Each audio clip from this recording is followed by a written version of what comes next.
Please please అండి, దయచేసి ఒక్క లైక్ చేసి చివరి వరకు చూడండి. ఈ వీడియో చాలా బాగుంటుంది. ఏమేమో వీడియోలు చూస్తూ లైక్స్ కొడుతుంటారు, కానీ లైఫ్లో జరిగే వాటి గురించి చెప్తే ఎవరు లైక్స్ చేయడం లేదు. ఇటువంటి వీడియోస్ కావాలంటే తప్పకుండా లైక్ చేయండి. హాయ్ ఫ్రెండ్స్, ఎలా ఉన్నారు? నేనైతే చాలా బాగున్నా. మీరు ఎలా ఉన్నారో కామెంటు చేయండి. అమ్మాయిల గురించి కొన్ని నిజాలు మీతో షేర్ చేస్తా. ఇలాంటి విషయాలు మీకు తెలుసో తెలియదో కామెంటు చేయండి.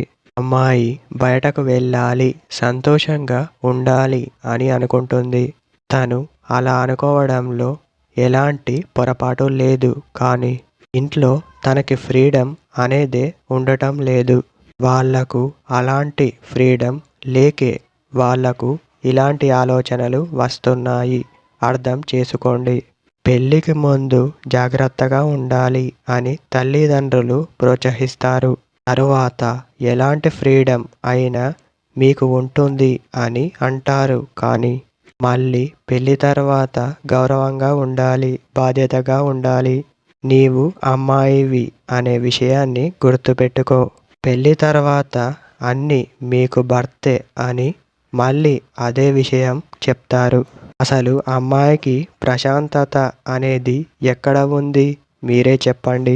అమ్మాయిని జాగ్రత్తగా ఉండమనడంలో ఎలాంటి సందేహం లేదు, కానీ కాస్త టైం తనకి ఇవ్వండి. తనని కూడా అర్థం చేసుకోండి. ఇరుగు పొరుగు వాళ్ళు ఏమనుకుంటారో అని ఆలోచిస్తే అందరిలా మీరు కూడా ఆలోచిస్తున్నారు అని అర్థం. అందరిలా కాకుండా మీరు కొంచెం స్పెషాలిటీగా ఆలోచించండి. ఒక అమ్మాయి గురించి స్పెషల్గా ఈ వీడియోని ఒంటరిగా చూసి వాళ్ళని అర్థం చేసుకోవడానికి ప్రయత్నించండి.